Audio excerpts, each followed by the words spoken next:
Assalamu alaikum wa rahmatullahi ta'ala wa barakatuh.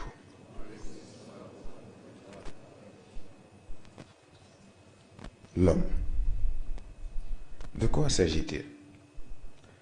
De par son origine très disputée, cette merveille d'ingénierie divine et de nature douteuse et inquisitive, certains se réclament descendants de primates, alors que d'autres aspirent à une origine plus pure et civilisée.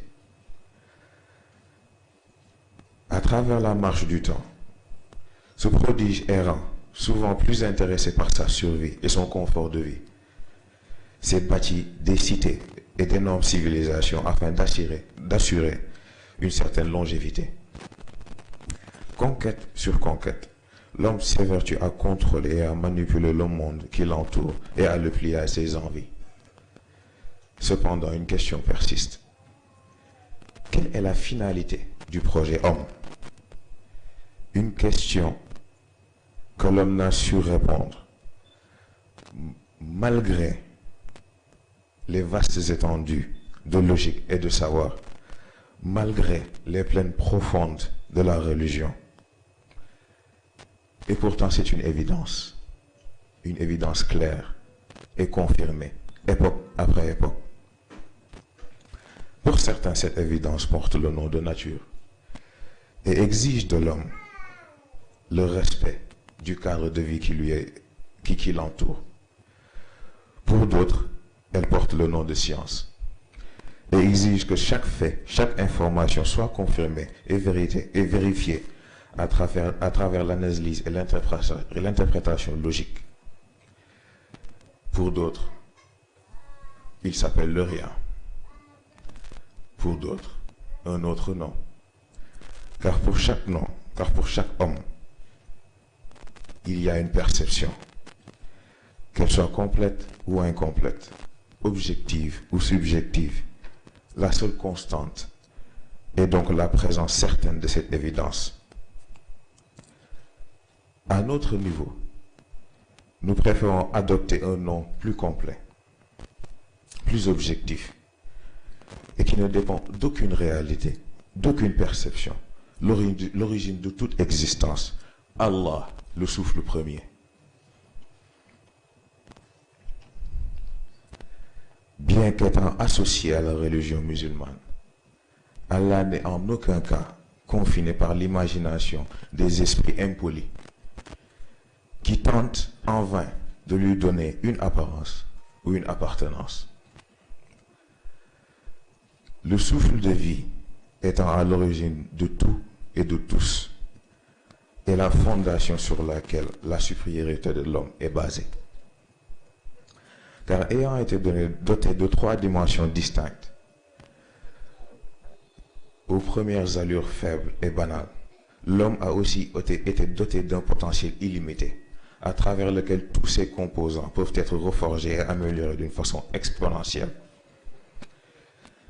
Et c'est donc à travers le corps, l'esprit et l'âme que l'homme doit faire une réévolution qui prendra en compte sa présence et son impact dans tous les états de la création. Pour devenir l'humain élu d'Allah.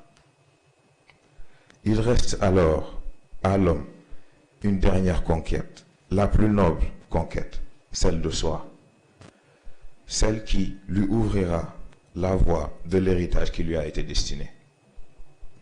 C'est donc ainsi que nous vous accueillons au Colisée de l'éveil. Il n'est pas question de combat entre gladiateurs ou de spectacles divertissants. Il est plutôt question de préparer l'homme à cette réévolution qui l'attend. Il y a donc un seul et unique combat, l'homme d'aujourd'hui contre l'humain de demain. En ce sens, ce Colisée est différent de celui de César, qui n'a su prendre vie qu'au cours des divertissements qui ont été proposés. Ce Colisée n'est animé que par une chose, une symphonie. Cette mélodie qui réveille le corps, accélère l'esprit et exalte l'âme. Iqra bismi rabbik. Nous vous invitons donc, en ces quelques jours de ce mois sacré, à une redécouverte et une réétude des concepts, mais surtout à une nouvelle vision de l'humanité. Wassalamu alaikum wa rahmatullah.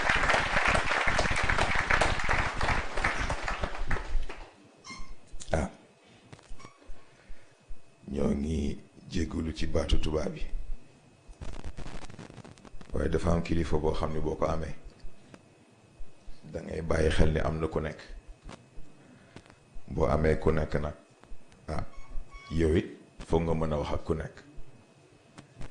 ñoo ngi nuyu ñëpp di baalu ñëpp àq di baal ñëpp àq te di ñaan yàlla nañu boole barkeelal ñu suñu koor nañu yàlla mottali suñu yéene ñun ñëpp.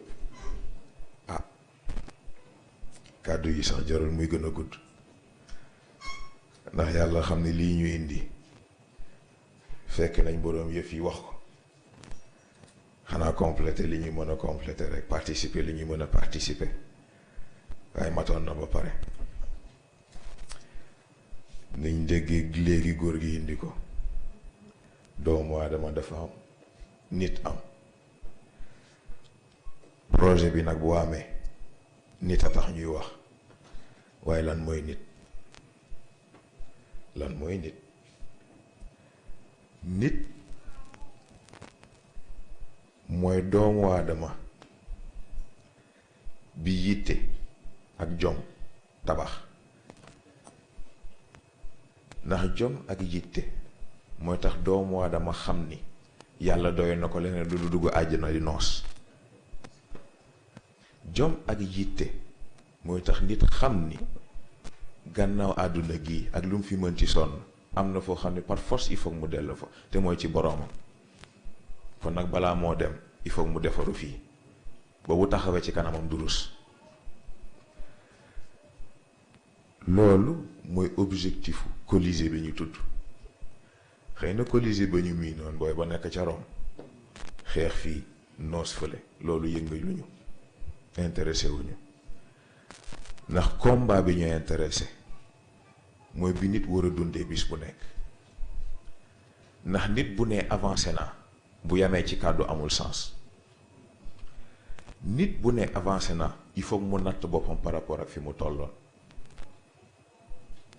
ndax maa ngi fii te dara prouvé wu ko amul. moo tax Colisée bi ñu indi dafay permettre nit mu mën a def face li koy téye gannaaw. li tax ba doomu aadama bi évolution bi mu bëgg a am avancement bi mu bëgg a am jotagu ko am. obstacle yooyu lañ bëgg a leeral mu mën a xam fan lay teg tànkam ba bu ëllëgee bu xëyee mën a mat nit.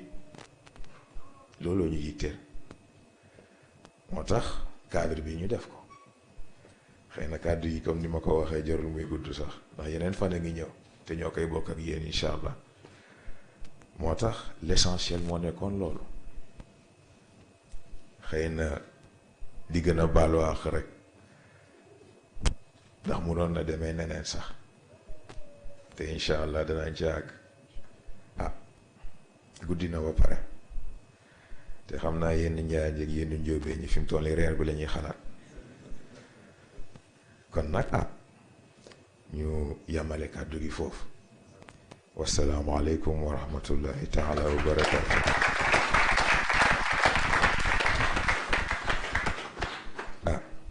kon ñu def ñaante yeewee ko ba lundi incha allah ñu ñëwaat ak yéen bokkaat ak yéen programme bi ñu def fatiha